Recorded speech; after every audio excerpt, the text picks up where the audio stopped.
19h45 à la télévision Labari. Messieurs, dames, bonsoir et bienvenue à cette nouvelle session d'information du samedi 23 mars 2019. Docteur Zahra Malam Oumarou, qui était candidate à la Cour constitutionnelle, a été entendue ce matin au Conseil d'État relativement à sa protestation de la nomination du docteur Gandou Zakra à la Cour constitutionnelle. D'autres précisions dans ce reportage signé Ali Sissé Ibrahim et Sadou Doumi. La Cour constitutionnelle est une juridiction de notre pays compétente en matière constitutionnelle et électorale. Les prérogatives qui lui sont dévolues sont entre autres l'interprétation des dispositions de la Constitution, le contrôle de la régularité, la transparence et la sincérité lors des élections présidentielles ou législatives. Aussi, les membres de la Cour constitutionnelle doivent être irréprochables, surtout sur le plan moral. Ce qui amena Dr Zahra Malam Oumarou, qui était candidate à la Cour constitutionnelle, d'introduire auprès du Conseil d'État un recours en annulation du décret présidentiel nommant Gandou Zakra comme conseiller représentant les enseignants-chercheurs des facultés de droit des universités publiques du Niger à la Cour constitutionnelle. C'est le PV des élections devaient servir de base légale au président de la République pour nommer. Parce que l'article 121 de la Constitution donne autorisation au président de la République de nommer les membres de la Cour constitutionnelle, mais ce n'est pas de manière fortuite. Il y a un article donc dans la Constitution, c'est l'article 125 qui donc précise que ces membres-là sont élus d'abord et c'est sur la base d'une loi organique. Et cette loi organique existe au Niger depuis 2012. C'est la loi numéro 2012-35 donc qui à son article 2 précise les conditions d'éligibilité des candidats aux élections pour être membre à la Cour constitutionnelle. Alors, ces dispositions, c'est elles qui n'ont pas été respectées. Donc, il y a, entre autres, la condition d'enquête de moralité qui n'a pas été faite. Et aujourd'hui, avec du recul, j'ai des bonnes raisons de comprendre ou même de croire et même de constater, puisque vous, les médias, vous en avez pleinement parlé. Donc, j'ai des raisons de croire que ce n'était pas fortuit, c'est qu'il y a une sorte même d'abus de pouvoir. Et on a profité donc pour contourner la loi en usant de faire une observation de cette loi. Alors, si cette loi n'a pas été observée sciemment, c'est une fraude électorale préméditée. Ayant été entendu aujourd'hui par le Conseil d'État, Dr Zahra Malam Oumarou se dit optimiste relativement à la décision qui sera prise par le Conseil d'État. Je suis très optimiste si on est en tout cas dans un état de droit, parce que là on parle des choses très graves, parce qu'il y a donc l'article 4 de la Constitution qui dit que la souveraineté appartient au peuple. Et là on est sur le point d'entraver l'article 4 de la Constitution et surtout donc par rapport au président de la République, c'est une entrave même à l'article 50 parce que sur la base de l'article 50 de la Constitution, le président a fait un double serment au peuple nigérien et il a prêté serment devant la Cour constitutionnelle et devant l'Assemblée, donc les membres de l'Assemblée nationale, en disant que il jure donc au nom de Dieu de respecter et de faire respecter la Constitution. Dans cette affaire qui oppose Dr Zahra Malam Oumarou à Gandou Zakra, le délibéré sera prononcé ce dimanche par le Conseil d'État, qui est la plus haute juridiction en matière administrative. Il s'est tenu ce matin à la commune 5, le conseil local électif et soutien à la candidature du président Bazoum Mohamed. Au terme de ces assises, un bureau a été mis en place ainsi que des résolutions, nous apportent Abdrazak Léo et Ibrahim Abdou. Après les sections Niamey 2, Niamey 1, Niamey 4 et Niamey 3, c'est au tour des assises Niamey 5 d'avoir lieu et de renouveler leur bureau. Ainsi, ils étaient des milliers de militants du PNDS Taraya à avoir répondu présent sous la présidence de Adamou Younoussa, président du bureau exécutif fédéral par intérim. Notre objectif est de faire du PNDS la première force politique à Niamey. Cela est possible grâce aux nombreuses réalisations du président de la République et le laborieux travail que vous menez chaque jour qui engendre les adhésions massives dans tous les arrondissements communaux de la ville de Niamey. Je vous invite à accentuer la sensibilisation des militantes et des militants à s'inscrire massivement sur le fichier biométrique. Tous avec le même but et objectif, soutien à la candidature du président du parti, Bazoum Mohamed. Le conseil local de notre section Niamey 5 se tient aujourd'hui samedi 23 mars 2019. Je voudrais pour cette occasion, au nom du bureau exécutif de la section 5, vous remercier pour avoir rehaussé de votre présence l'éclat de cette importante cérémonie. Je voudrais aussi affirmer haut et fort le soutien total de notre section à la décision du présidium entérinée par la réunion du Sénat quant à la désignation de notre cher camarade Bazoum Mohamed comme candidat à l'élection présidentielle 2021. Aussi voudrais-je vous demander de rester soudés, déterminés pour aborder les prochaines consultations afin que notre parti triomphe à tous les échelons pour installer aisément le camarade Bazoum Mohamed sur le fauteuil présidentiel, Inch'Allah, en 2021. Ceci témoigne de la maturité de notre démocratie par la volonté du président de la République, un démocrate avéré au service de son peuple et non à son service. Enfin, nous réaffirmons sans embâche notre soutien ferme et inconditionnel au camarade Bazoum Mohamed pour une victoire éclatante en 2021. Désormais, la mise en place du bureau est effective. Le soutien à Bazoum Mohamed, clairement affiché, 2021 est attendu de pied ferme. Une grande conférence scientifique suivie d'un débat a été organisée hier après-midi par l'ONG SOS Cancer.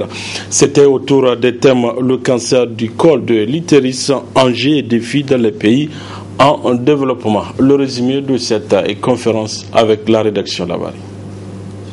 Le cancer du col de l'utérus est une maladie qui fait beaucoup de ravages chez la femme. Décelé très tôt, le cancer du col de l'utérus peut être pris en charge. C'est pourquoi le test de dépistage s'impose à toutes les femmes. C'est dans cette optique que l'ONG SOS Cancer continue son combat de sensibiliser les femmes.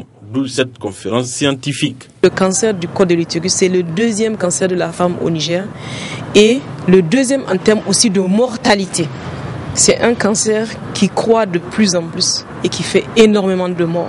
Nous avons initié cette formation pour que tous les enseignants des écoles de santé soient au courant de comment on attrape le cancer du col, comment on le dépiste et l'enseigne de manière de la manière la plus correcte, de la manière la plus efficace. Parce que pour nous, tout commence par le savoir d'abord. Quand on enseigne à quelqu'un quelque chose, une maladie, et qu'il peut l'enseigner correctement, on pense que cette maladie peut diminuer au Niger.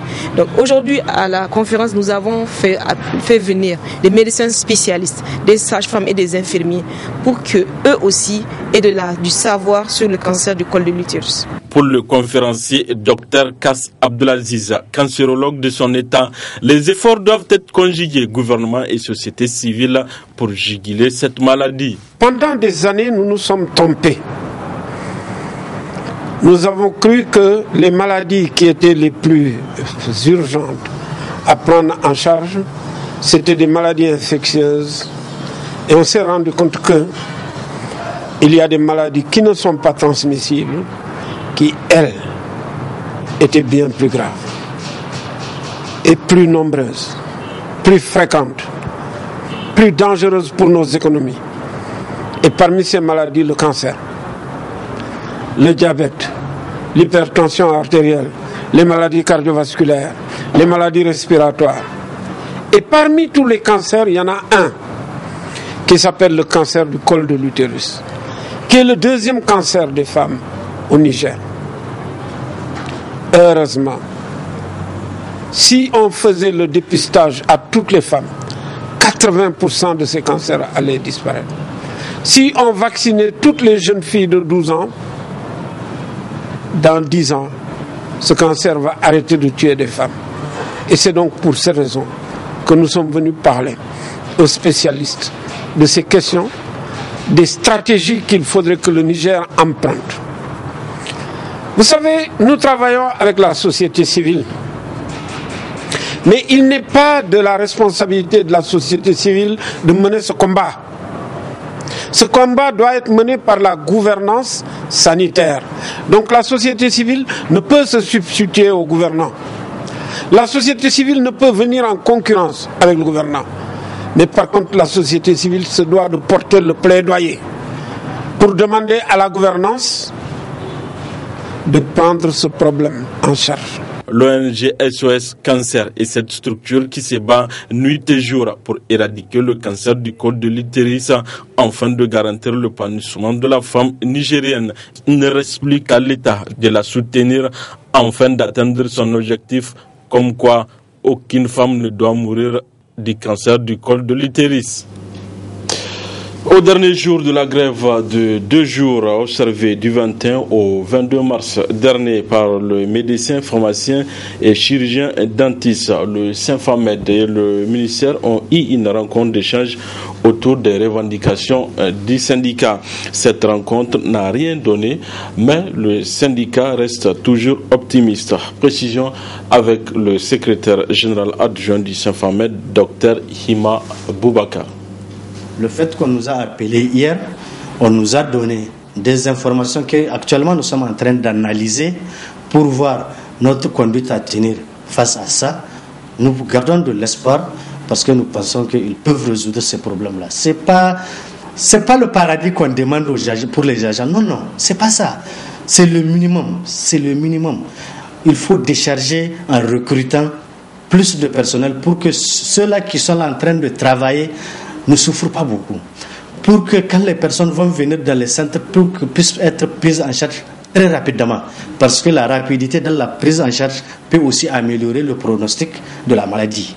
Donc c'est des choses là qu'on demande. Quelqu'un qui a consenti un sacrifice, qui a travaillé pendant 3 ans, qu'on le paye. Mais ça là, est-ce que c'est compliqué? C'est pas compliqué. C'est pas compliqué, on doit comprendre que ce que nous revendiquons, c'est juste un minimum et c'est légitime et légal. L'État doit le résoudre. Et vraiment, nous gardons toujours de l'espoir. On dit l'espoir nourrit l'âme. On garde l'espoir. On va voir d'ici peu ce que ça va donner. En fonction des informations qu'ils nous ont données, on va essayer de faire un sondage. Et de toutes les façons, quand on n'aura pas satisfaction, il y aura une suite logique qui est la continuité. Peut-être on a fait avec service minimum. Prochainement, peut-être, ça sera plus étalé sur le temps. Et peut-être même, il n'y aura pas service minimum. Tout dépend de la position que les uns et les autres vont dégager. Et aussi de la responsabilité de l'État face à nos exigences. L'agence Ambali Voyage a reçu dans ses locaux la visite d'une délégation d'ICOHO. À seulement 3 ans d'existence, l'agence Ambali Voyage fait déjà parler d'elle, surtout le plan, nous rapportent nos confrères dans ce reportage. En arrivant au siège national de l'agence Ambali Voyage, la délégation du COHO, conduite par le secrétaire général du gouvernorat de Niamey, n'a pas perdu de temps. Lors d'un entretien avec le PDG, l'honorable Bachir Harouna Ambali, les missionnaires du commissariat à l'organisation du Hajj et de la Omra ont expliqué les objectifs de leur venue. Ainsi, apprend-on que le COHO a envoyé plusieurs missions à Niamey et à l'intérieur du pays pour s'enquérir des conditions de travail des employés, mais aussi l'organisation et le fonctionnement des agences de convoyage. À Ambali Voyage, ils ont visité les différents services avant de se rendre au gymnase retenu pour faciliter le sport aux pèlerins qui le désirent. Les visiteurs sont enchantés de découvrir et essayer le matériel sur place avec les démonstrations des encadreurs. Pour moi, c'est une exception parce qu'on a fait beaucoup d'agences. Il faut dire ce qu'on a vu, mais ce qu'on a vu aujourd'hui, c'est exceptionnel, c'est impressionnant. Parce que toutes ces infrastructures mises en place pour les pèlerins, c'est vraiment impressionnant ce qu'on a vu. On peut encourager le promoteur, le féliciter pour tout ce qu'il a fait, pour tout ce qu'il est en train de faire pour la promotion du pèlerinage. Je pense que on peut d'ores et déjà dire que les agences ne se ressemblent pas. Puis, direction le centre de formation de Ambali Voyage qui abrite aussi le musée du Hajj. Après une visite guidée, là également, la délégation du COHO est agréablement surprise des réalisations de la jeune agence. Nous avons été émerveillés par ce qu'on a vu effectivement, parce que non seulement nous avons vu le cadre dans lequel travaillent les agents de l'agence, un cadre qui est agréable, qui est accueillant, et après ce cadre-là, on a eu l'agréable surprise de voir qu'il y a même une salle de gymnastique, une salle de sport. Il faut dire simplement que nous sommes entièrement satisfaits de ce que nous avons vu aujourd'hui au niveau de l'agence Hambali. Nous sommes satisfaits dans le sens où nous avons vu tous les paramètres qui prennent en charge le volet pèlerinage. Créée il y a moins de 3 ans, l'agence de l'honorable Bachir Harouna Hambali n'a pas encore dit son dernier mot. L'innovation se poursuivra. Ça nous encourage, ça nous donne du tonus, ça nous fait comprendre que nous sommes sur la bonne voie, que nous allons encore davantage nous améliorer par rapport à ce que nous faisons déjà de très très positif. Un musée du Hajj et une salle de sport à la disposition des pèlerins, en voilà des choses qui n'avaient jamais existé au Niger depuis que notre pays organise le pèlerinage en Terre Sainte. Et il a fallu que Hambali Voyage soit créé un jour bien heureux de l'an 2017 pour les voir. De par l'expérience que les gens ont, on peut naître hier et puis avoir fait le travail de quelqu'un qui a déjà 10 ans. Tout est dit. Voilà, messieurs, dames, c'est tout pour ces 19h45 de la télévision Labari. Merci à vous de l'avoir suivi. Au revoir.